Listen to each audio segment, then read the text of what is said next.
Nice launch trajectory and countdown net. Pad is clear. 10, 9, 8. Launch auto sequence has started. 6, 5, 4, 3, 2, 1. Go for launch.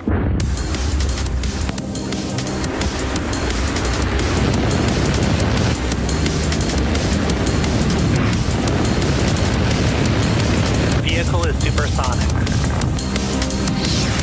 Stage separation confirmed.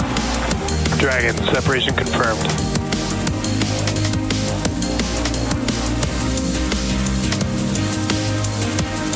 Stage 1 is transonic. Landing legs have deployed. And Falcon 9 has landed. Hi, everyone. Thanks for joining us today for our launch of the European Commission's Galileo L13 mission. Falcon 9 is set to lift off from Space Launch Complex 40 at Cape Canaveral Space Force Station in Florida, just over 9.5 minutes from now. My name is Ronnie Foreman, and I'm a senior sales manager here at SpaceX. Today's mission is an exciting one. Not only is this mission expected to be our 385th operational mission to date and 90th of 2024, this will also be the 22nd flight of the Falcon 9 booster supporting today's launch. We'll be ending the webcast tonight after booster landing at the request of our customer, so keep an eye on X for confirmation of payload deploy. Unlike the previous Galileo mission, which SpaceX launched in April of this year, today we will be attempting to recover the Falcon 9 booster on your screen. Tonight we'll be using our drone ship. Just read the instructions. Now, as the countdown ticks on, let's take a moment to meet the vehicle and learn a little bit more about what makes Falcon 9, and this booster in particular, so unique. Falcon 9 is a two-stage rocket that is designed and manufactured by SpaceX for the reliable and safe transport of people and payloads into Earth orbit and beyond. It is also the most flown U.S. launch vehicle ever. It is also the first and currently the only orbital-class rocket capable of reflight. The entire rocket stands about 229 feet tall, which is roughly the height of a 21-story building. The bottom two-thirds of the vehicle is the first stage, also referred to as the booster. Not only is the first stage the largest part of the rocket, it's also the portion of the vehicle that we attempt to land for future reuse. Rapid and reliable reusability is key to making life multiplanetary, and every launch is an opportunity for us to learn and inform future missions. To that end, we're working to qualify our fleet of Falcon 9 boosters and fairings to support 40 missions each. During the Galileo L12 mission earlier this year, the Falcon 9 booster was expended, which is just another way to say that it was not recovered. This was done so that the Falcon 9 booster could provide the additional performance needed to deliver the payload to a higher energy orbit. While the booster for Galileo L12 was expended, the data from that mission was still used to help inform changes that will allow us to safely recover and reuse the booster for today's launch. Today's re-entry trajectory will result in higher heating and dynamic pressure on the booster than many of our previous landings. Although the re-entry conditions are on the higher end of past missions, they're still acceptable for flight. And since it's not often that we have a landing attempt that tests the bounds of recovery, this is an extremely valuable opportunity for us to gather actual in-flight data on how the rocket performs in elevated entry conditions. What we learn today will help us innovate on future vehicles. There's the call out from Mission Control that engine chill has begun. What we learn today will help us innovate on future vehicle designs to make our rockets more robust and rapidly reusable, while expanding into more and more challenging re-entry conditions. Now turning our attention back to the pad, above the first stage is our second stage, which has a single Merlin vacuum or MVAC engine on board that ignites after the first stage separates. This second stage is what will carry today's Galileo payloads to orbit. And located above the second stage is the payload fairing. At 17 feet... Stage 1 RP1 load is complete. Call out for RP1 completion on board our first stage there. And great views of our 17-foot diameter payload fairing on your screen. That fairing is made of carbon composite material that protects the payload on its way to orbit. It will be jettisoned approximately 3 minutes into flight. The fairing halves supporting today's mission are both also flight-proven, although with not quite as high of a flight count as our booster. One fairing half is flying for its 8th time and the other for its 3rd. After separating from the second stage, both fairing halves will return to Earth and be recovered by our recovery vessel, Doug. With that, we are just over 5.5 minutes away from liftoff, and at this point in the countdown, we're waiting for those clamp arms around the base of stage 2 to begin opening up beneath the fairing, and for the TE, which you may also hear called out as the transporter erector or the strongback, to begin pulling away from the rocket in preparation for liftoff.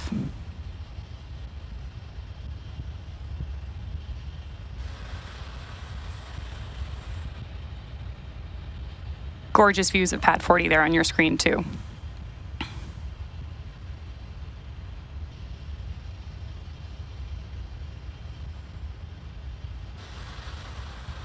Falcon 9 tanks are pressing for strongback retract.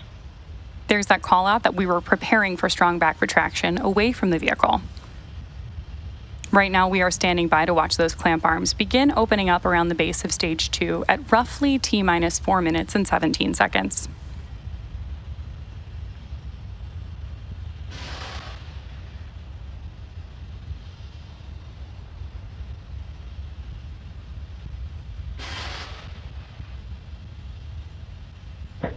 Strongback retract is starting. Confirmation from Mission Control that strongback retract has begun.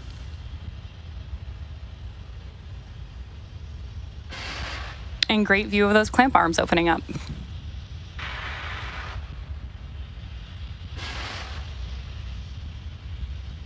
As always, the white clouds you see forming around the vehicle are totally normal.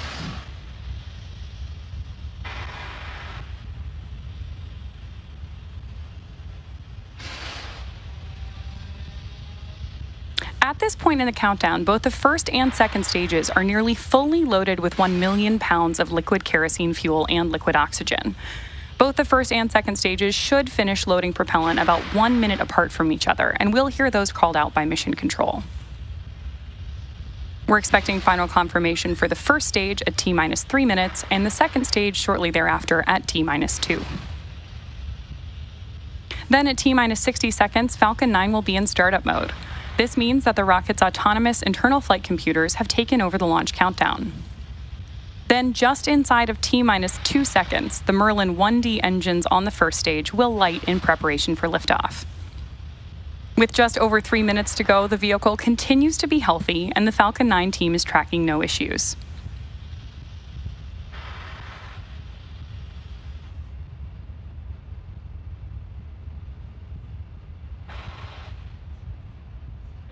Stage 1 LOX load is complete. There's confirmation of LOX load complete on board the first stage. Now, on board Falcon 9 tonight, there are 2 Galileo satellites, which we should have a view of here in just a second. Galileo is a flagship program for the European Union and one of several global navigation satellite systems, together with the United States GPS, Russia's GLONASS, and China's Beidou systems. There is that photo of those 2 Galileo spacecraft. This photo was taken earlier this week during encapsulation. The Galileo program currently consists of more than 30 spacecraft that serve approximately 4 billion users. Galileo's open service began in 2017 and provides meter-level accuracy for end users, while the system's high-accuracy service provides sub-meter level accuracy. Each Galileo satellite weighs approximately 700 kilograms and contains 2 payloads, one for navigation and another for search and rescue. Each spacecraft also has 4 atomic clocks that are accurate to within a nanosecond. Tonight's Galileo L13 mission is Falcon 9's second launch supporting the Galileo program. Stage 2 LOX load is complete. There's confirmation of Stage 2 LOX load complete.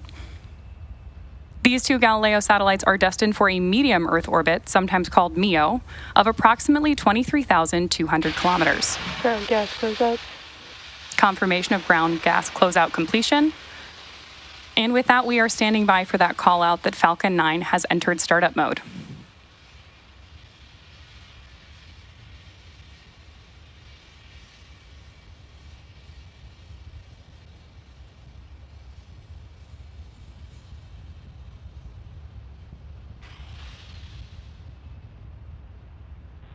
Falcon 9 is in startup. Confirmation that the onboard flight computers have taken over the countdown. So with that and this beautiful view on our screen, we are standing by for our launch director's final go for launch. Go for launch. Right on schedule. So with that, all systems are go for launch of Falcon 9 and Galileo L13.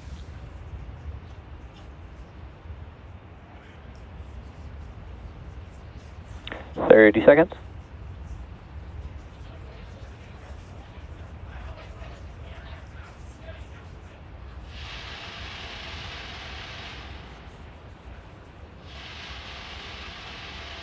"15 seconds. T-minus 10, 9, 8, 7, 6, 5, 4, 3, 2, 1. Ignition, engines full power, and liftoff of Galileo L13. Go SpaceX, go Falcon." Vehicle station dead range. Stage 1 propulsion is nominal.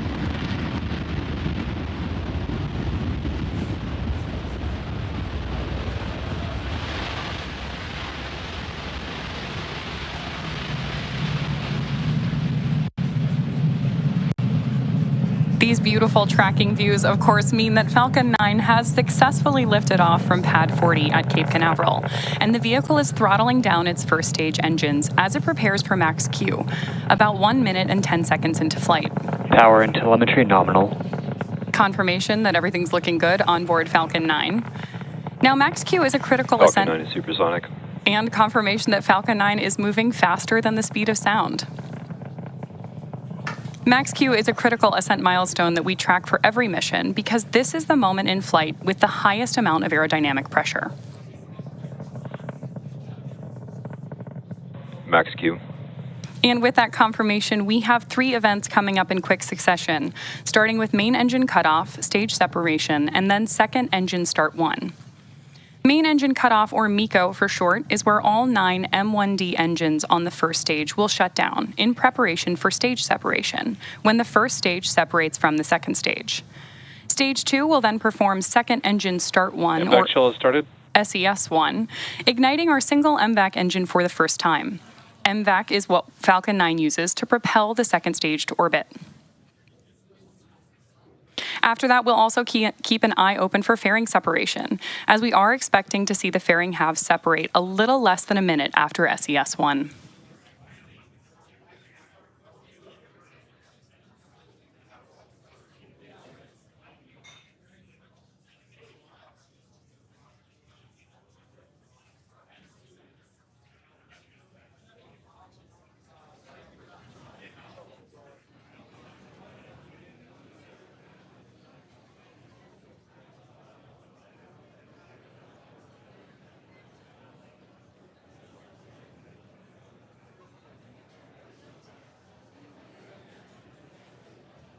Main engine cutoff. Stage separation confirmed. MVAC ignition. So there we have confirmation of main engine cutoff, stage separation, and SES1. Next up, we're expecting to see and hear confirmation of payload fairing separation. We are attempting to retrieve these fairing halves once they fall back down to Earth using our recovery ship, Doug. And fun fact, this is our 242nd mission to use a previously flown fairing.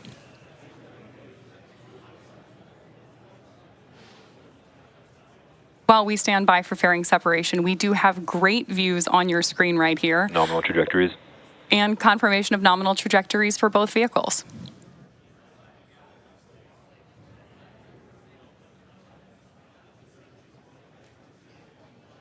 Fairing separation confirmed. Great view and audio there from Mission Control of fairing separation. Now from here on out, our 2 stages are following different trajectories. As the first stage prepares for its landing attempt on our drone ship, just read the instructions, and the second stage continues taking the Galileo payloads to orbit. Great view of our first stage as it starts making its way back to Earth here. Those grid fins that you can see on the side of the booster are about 4 by 5 feet. Just for reference, that's about the size of an average coffee table.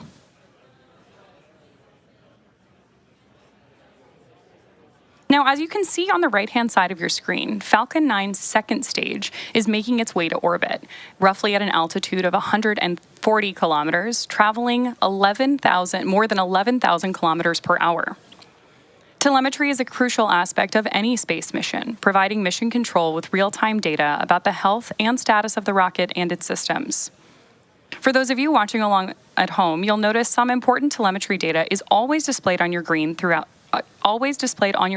throughout a launch. On the bottom left, you can see the speed and altitude of the first stage. This data shows the first stage elevation and how fast the stage is traveling as it makes its way back to Earth. We are coming up also on 2 engine burns that will be used to help slow the booster down as it attempts to land on our drone ship, which tonight is Just Read the Instructions, currently stationed downrange from the launch site in the Atlantic Ocean. And then on the bottom right-hand corner of your screen, you can see the speed and altitude of the second stage as it continues to take our Galileo spacecraft to orbit.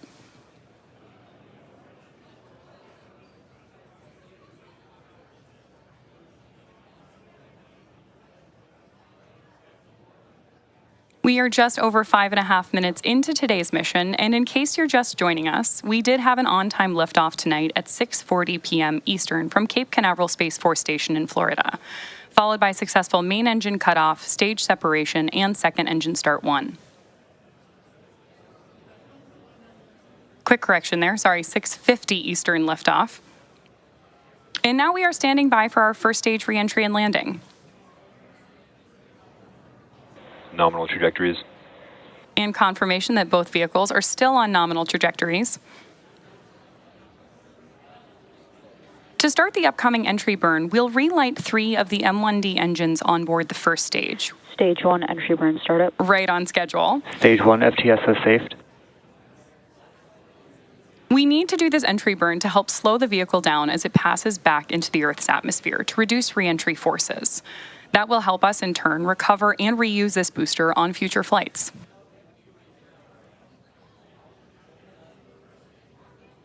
During this re-entry burn, Falcon 9 is... Stage 1 entry burn shutdown. There's confirmation of entry burn shutdown. So while we've decelerated some by firing those Merlin engines, we're still moving really fast. That causes the rocket to fly through Merlin's exhaust gases, also known as the rocket's plume, which deposits a layer of soot on the vehicle's surface. That soot comes from the carbon-based fuel that Falcon 9 uses, and with each flight, the soot builds up a little bit more on the outside of the rocket. As I mentioned earlier, you can continue to track the first stage telemetry in the Stage 2 bottom terminal guidance. left-hand corner of your screen. As the booster continues to make its way to our drone ship, just read the instructions.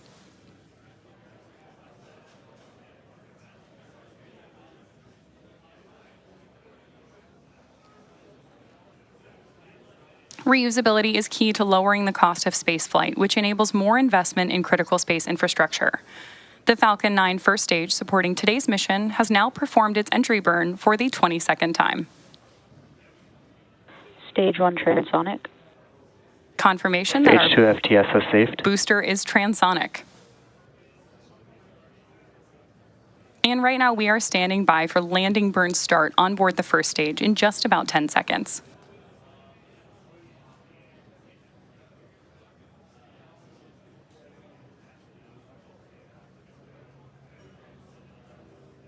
Stage 1 landing burn. Confirmation of landing burn startup.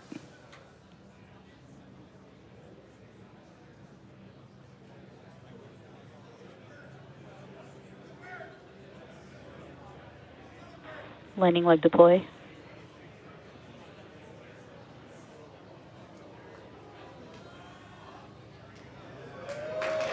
Stage 1 landing confirmed. And confirmation of first stage landing. This was the 22nd launch and landing for this first stage. This landing marks SpaceX's 349th recovery of an orbital class rocket, including first stage landings for Falcon 9 and Falcon Heavy, Insertion. and confirmation of nominal orbital insertion by our second stage.